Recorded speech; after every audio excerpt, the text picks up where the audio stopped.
قسطنطنیہ دنیا کی فتح ہوگی، جس کو آج کل استنبول کہا جاتا ہے، جو ترکی کا ایک شہر ہے جو سمندر کے کنارے پر واقع ہے.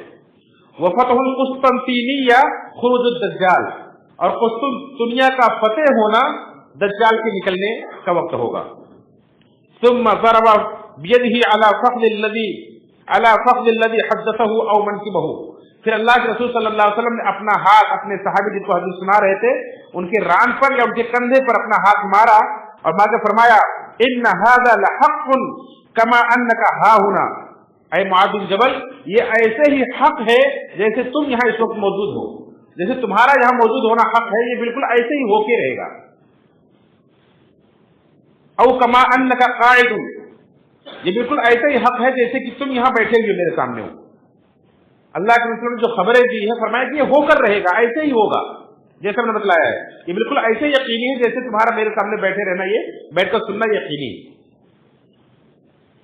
یہ ابو داؤد کی حدیث نمبر 4294 جس کے راوی معاذ بن جبل رضی اللہ تعالیٰ عنہ. تو اللہ کے نبی صلی اللہ علیہ وسلم نے خبر دی اس حدیث کے اندر کہ ایک دور آئے گا جب ملک شام آباد ہوگا اور مدینہ اس وقت ویران ہو جائے گا. اور یہ کب ہوگا؟ جنگوں کی شروعات کے وقت ہوگا، اور جنگوں کی شروعات جب ہوگی تو قسطنطنیہ فتح ہوگا، اور قسطنطنیہ جب فتح ہو جائے گا تو دجال کا نکلنے کا وقت آ جائے گا. اسی طرح سے مستدرک حاکم کی ایک روایت ہے جو حدیث نمبر 8554 ہے، جس کے راوی عبداللہ بن عمر بن عاص رضی اللہ تعالیٰ عنہ فرماتے ہیں انی رأیت کأن عمود الكتاب انتزع من تحت وسادتی فأتبعته بصری فإذا هو نور ساطع عمد به إلى الشام ألا وإن الإيمان إذا وقعت الفتن بالشام. کہتے ہیں کہ اللہ کے رسول صلی اللہ علیہ وسلم نے فرمایا کہ میں نے خواب میں دیکھا کہ عمود الکتاب انتزع من تحت وسادتی، میرے تکیے کے نیچے سے کتاب کا کھمبا نکلا، کتاب کا عمود نکلا. پھر میں نے اس کے پیچھے اپنی نگاہ دوڑائی، یعنی وہ وہاں سے چلا تو میں اس کو دیکھتا رہا. فَإِذَا هُوَ نُورٌ سَاطِعٌ، یہاں تک کہ وہ ایک روشن نور بن گیا، چمکنے والا تیز نور بن گیا. عُمِدَ بِهِ إِلَى الشام، جو شام کی طرف چلا گیا. أَلَا وَإِنَّ الْإِيمَانَ إِذَا وَقَعَتِ الْفِتَنُ بِالشَّامِ، آپ نے فرمایا سنو خبردار ہو جاؤ، جب فتنے واقع ہوں گے تو اس وقت ایمان شام کے اندر ہوگا. یہ ابو داؤد کی روایت ہے. اس کے اندر جو کتاب کا کھمبا یا کتاب کے عمود کا تذکرہ کیا گیا، کہتے ہیں علماء کہتے ہیں کہ جب آدمی خواب کے اندر کتاب دیکھے تو اس سے دین مراد ہوتا ہے، یا دین کا جس کے ذریعے سے دین پھیلے وہ شخص مراد ہوتا ہے. تو یہاں مراد ایمان ہے، دین ہے، یا مراد سلطان ہے. یعنی آپ نے یہ خبر دی گویا کہ دین شام، ایمان وہاں ملک شام میں ہوگا، یا آپ نے یہ خبر دی کہ خلافت ملک شام کے اندر ہوگی. امام مہدی رحمہ اللہ کا جو ظہور ہوگا آخر میں، وہ ملک شام کے اندر وہاں ہوں گے، اور وہیں سے حضرت عیسیٰ علیہ السلام کا نزول ہوگا جو دجال کو قتل کریں گے. تو اللہ کے وسلم نے اس حدیث کے اندر یہ خبر دی ہے کہ آخری جو خلیفہ میری امت میں سے ہوگا، جو آپ نے فرمایا کہ یہ دین اس وقت تک قائم رہے گا جب تک کہ 12 خلیفہ نہ ہو جائیں، اور سب کے سب قریش میں سے ہوں گے، اور وہ آخری خلیفہ جو آپ کے گھرانے میں سے ہوں گے، آپ کے اولاد، آپ کی بیٹی فاطمہ رضی اللہ عنہ کے بیٹوں حسن کی اولاد میں سے ہوں گے، ان کا نام محمد بن عبداللہ ہوگا. وہ ان کا دارالخلافہ جو ہوگا وہ ملک شام ہوگا. وہ نکلیں گے، ان کا ظہور تو ہوگا مکہ کے اندر، لیکن ان کا دارالخلافہ جو ہوگا وہ ملک شام ہوگا. یہ اللہ کے وسلم نے خبر دی ہے اس حدیث کے اندر. اسی طرح سے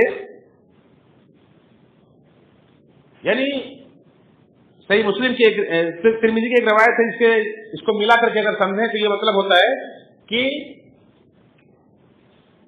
اس کا مطلب یہ بالکل آخری زمانے میں ہوگا، کیونکہ اللہ نے فرمایا کہ جب شام برباد ہو جائے گا تو اس کے بعد تمہارے اندر کوئی خیر باقی نہیں رہے گا. جیسا کہ ترمذی کی حدیث نمبر 2192 ہے، جس کے راوی معاویہ بن قرہ ہیں، جو اپنے والد سے روایت کرتے ہیں. کہتے ہیں کہ اللہ کے رسول صلی اللہ علیہ وسلم نے فرمایا اذا فسد اہل الشام فلا خیر فیکم، جب اہل شام برباد ہو جائیں گے تو اس وقت تمہارے اندر کوئی خیر باقی نہیں رہے گا. اور جیسا کہ میں نے بتلایا کہ شام کے اندر وہ گروہ مسلمانوں کا آخری گروہ وہ ہوگا جو 7 سال تک بالکل امن و امان کے ساتھ اس طرح سے گزاریں گے کہ 2 بھائیوں کے درمیان بھی 2 مسلمان کے درمیان بھی کوئی رنجش نہیں ہوگی. تو وہ جب ماحول ختم ہو جائے گا تو اس کے بعد پھر کوئی شخص تمہارے اندر باقی نہیں رہے گا, برائیاں ہی برائیاں بڑھتی چلی جائیں گی. اس کے بعد قیامت قائم ہوگی, یعنی قیامت جو قائم ہوگی وہ سب سے برے لوگوں پر ہوگی, اس کا پھر کوئی خیر نہیں رہے گا. یہ بالکل آخری زمانے کے بارے میں فرمایا, اور فرمایا لا تزال طائفة من امتی منصورین لا یضرهم من خذلهم حتى تقوم الساعة.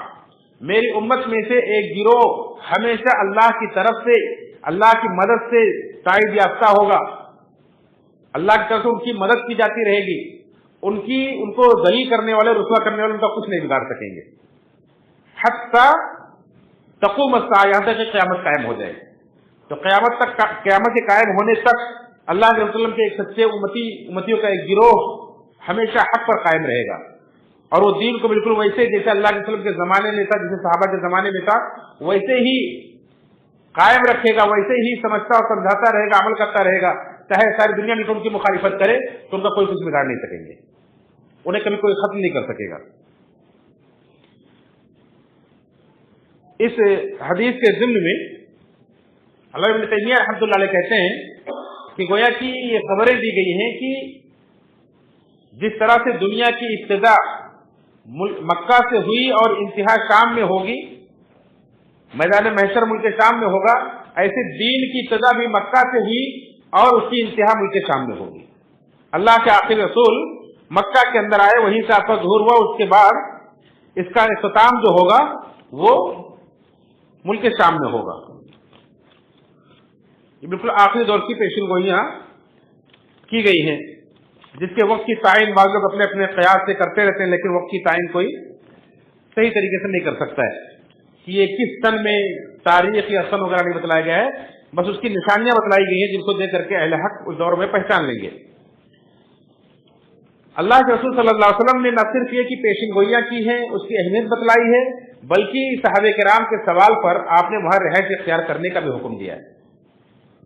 جیسا کہ ترمذی کی حدیث نمبر 2217 ہے, جس کے اندر اللہ کے نبی صلی اللہ علیہ وسلم نے فرمایا ستخرج النار من حضرموت او من نحو بحر حضرموت قبل یوم القیامت تحشر الناس.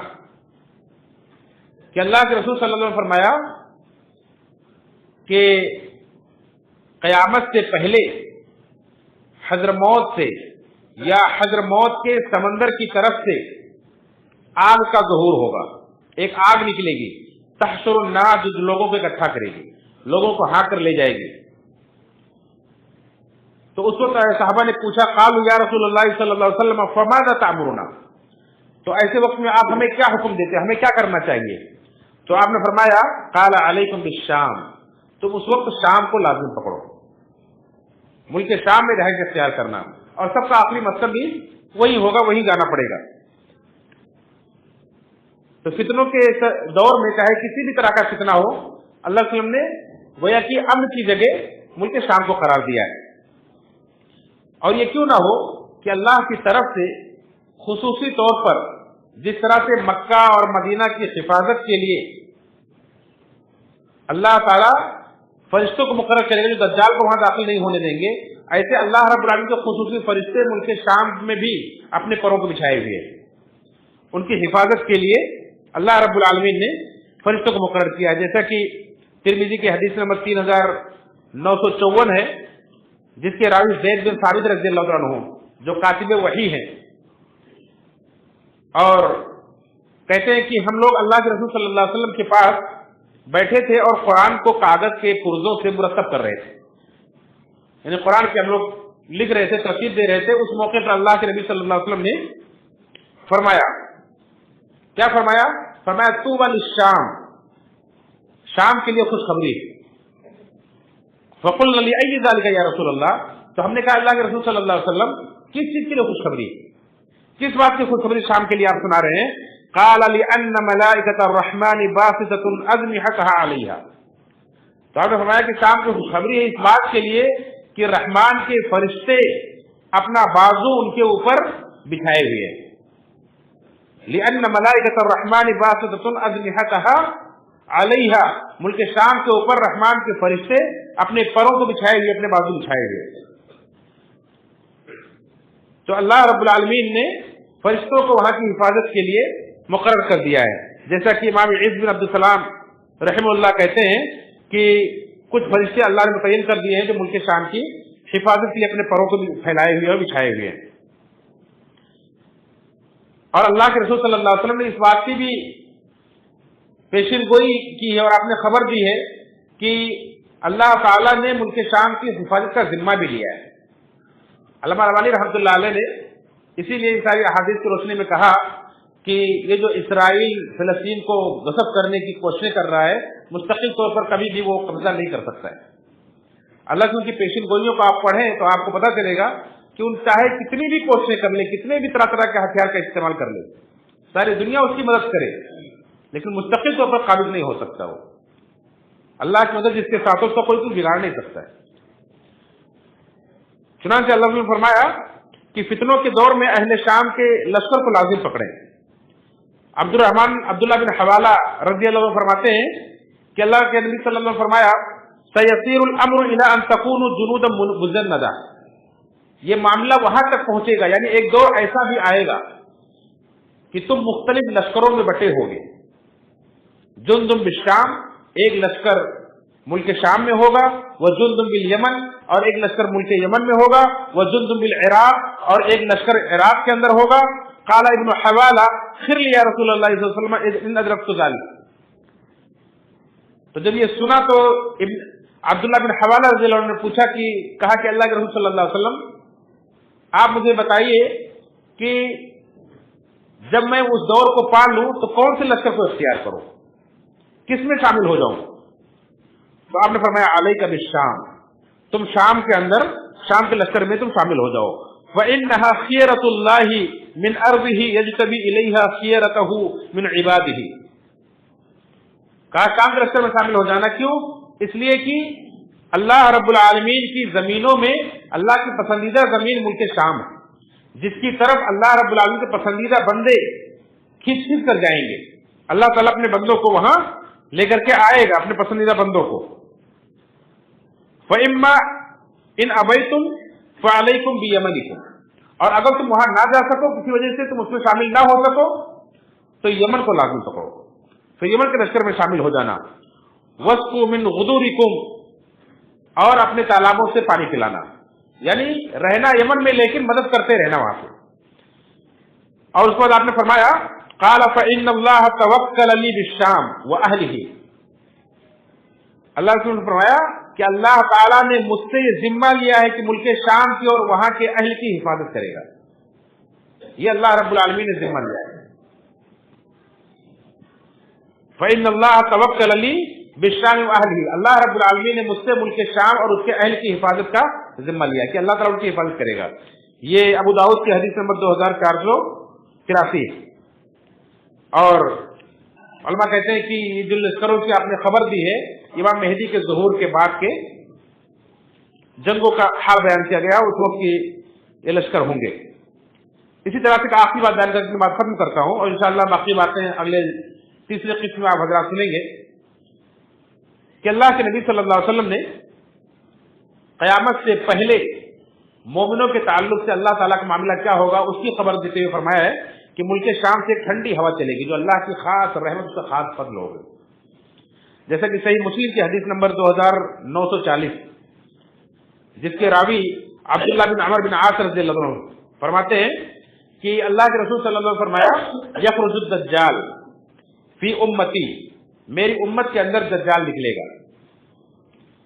فیمکث 40، تو وہ 40 تک ٹھہرے گا. کہتے ہیں کہ لا ادری 40 یوما او 40 شہرا او 40 عاما، مجھے یاد نہیں رہ گیا، میں نہیں سمجھ پایا کہ 40 دن یا 40 مہینے یا 40 سال آپ نے کہا. حالانکہ دوسری روایت کے اندر کہ 40 دن تک ٹھہرے گا، اور اس کی تفصیل ہے کہ پہلا دن 1 سال کے برابر، دوسرا 1 مہینے کے برابر، تیسرا 1 ہفتے کے برابر، اور باقی دن عام دنوں کے برابر ہوں گے. اس طرح سے دجال کے ٹھہرنے کے 40 دن ہوں گے، جو اس کائنات کا سب سے بڑا فتنہ ہے۔ جو خدائی کا دعوے دار ہوگا اللہ تعالیٰ اس کو بعض اختیارات بھی دیں گے اور لوگوں کو فتنے میں ڈالے گا۔ تو ہم نے فرمایا کہ دجال 40 دن تک ٹھہرے گا۔ فَيَبْعَثُ اللَّهُ عِيسَى ابْنَ مَرْيَمَ، تو اللہ تعالیٰ عیسیٰ ابن مریم علیہ السلام کو بھیجے گا، اور عیسیٰ علیہ السلام ملک شام میں دمشق کی مشرقی کنارے کی مسجد کے سفید مینارے پر وہاں اتریں گے، اور 2 فرشتوں کے پروں پر اپنا ہاتھ رکھے ہوئے اپنے سر کو جھکائے ہوئے وہاں سے اتریں گے، اور ان کے بالوں سے پانی کی بوندیں ٹپک رہی ہوں گی موتیوں کی طرح، اور وہ اتریں گے۔ اس کے بعد سیڑھی لائی جائے گی، مینارے سے نیچے اتریں گے، وہاں نماز ادا کریں گے، اور اس کے بعد دجال سے قتال کریں گے۔ اس کی تفصیل آپ قیامت کی نشانیوں میں سن چکے ہیں یا سن سکتے ہیں اور پڑھ سکتے ہیں، کتابیں بھی یہاں موجود ہیں۔ اب فرمایا کہ اللہ تعالیٰ عیسیٰ ابن مریم کو بھیجے گا، کأنہ عروۃ بن مسعود، وہ ایسے ہی نظر آئیں گے جیسے عروہ بن مسعود ثقفی رضی اللہ عنہ ہے۔ ایک صحابی سے عروہ بن مسعود رضی اللہ عنہ، جو صلح حدیبیہ کے موقع پر آپ نے سنا ہوگا کہ کفار کی طرف سے معاہدے کی بات کرنے آئے، بعد میں وہ اسلام لائے۔ عروہ بن مسعود ثقفی رضی اللہ عنہ ان کی طرح سے نظر آئیں گے۔ وَيَطْلُبُهُ، تو وہ دجال کو ڈھونڈیں گے، فَيُهْلِكُهُ، پھر اس کو قتل کر دیں گے۔ اس کے بعد ثُمَّ يَمْكُثُ النَّاسُ 7 سنین لیس بین اثنین عداوہ، پھر اس کے بعد 7 سال مسلمان ایسا گزاریں گے کہ 2 مسلمانوں کے درمیان بھی کوئی دشمنی نہیں ہوگی، یعنی سب کے سب بالکل بہترین مسلمان اور اپنے صاف دل اور متقی دل مسلمان ہوں گے کہ کسی دل میں کسی کے لیے کوئی دشمنی، کوئی عداوت، کوئی کینہ کپٹ نہیں ہوگا۔ 7 سال اس طرح سے گزاریں گے، پھر اس کے بعد دھیرے دھیرے وہ حالت ختم ہوگی۔ پھر کیا ہوگا؟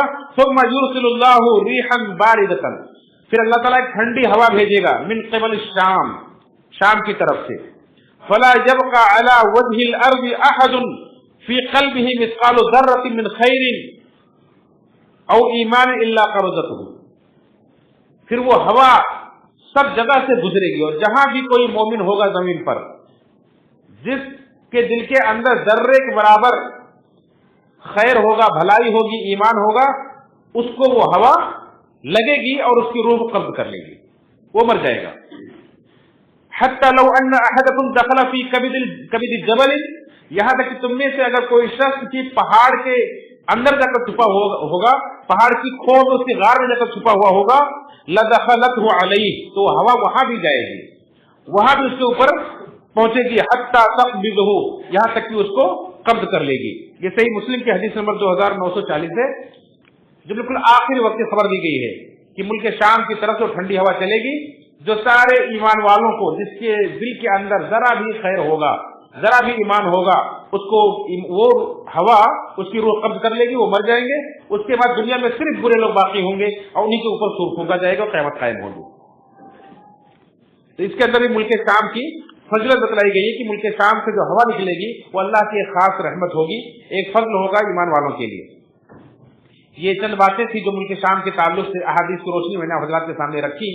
اللہ تعالیٰ سے دعا ہے رب العالمین ہم سب کو قرآن و سنت پر کما حق ہو ایمان و یقین رکھنے کی اور سچے دل سے اس کی پیروی کرنے کی توفیق فرمائے۔ اللہ تعالیٰ جب تک میں دنیا کے اندر زندہ رکھے، دین اسلام پر زندہ رکھے، ہمارا خاتمہ فرمائے، ایمان میں خیر کا خاتمہ فرمائے، جنت فردوس سے ہمارا ٹھکانہ بنائے، ہمیں جہنم کے عذاب سے بچائے، خطرہ کی گمراہی سے بچائے۔ آمین تقبل یا رب العالمین۔ ان اللہ وملائکتہ یصلون علی النبی یا ایھا الذین آمنوا صلوا علیہ وسلموا تسلیما۔ اللهم صل علی محمد وعلی محمد کما صلیت علی ابراہیم وعلی ابراہیم انک حمید مجید۔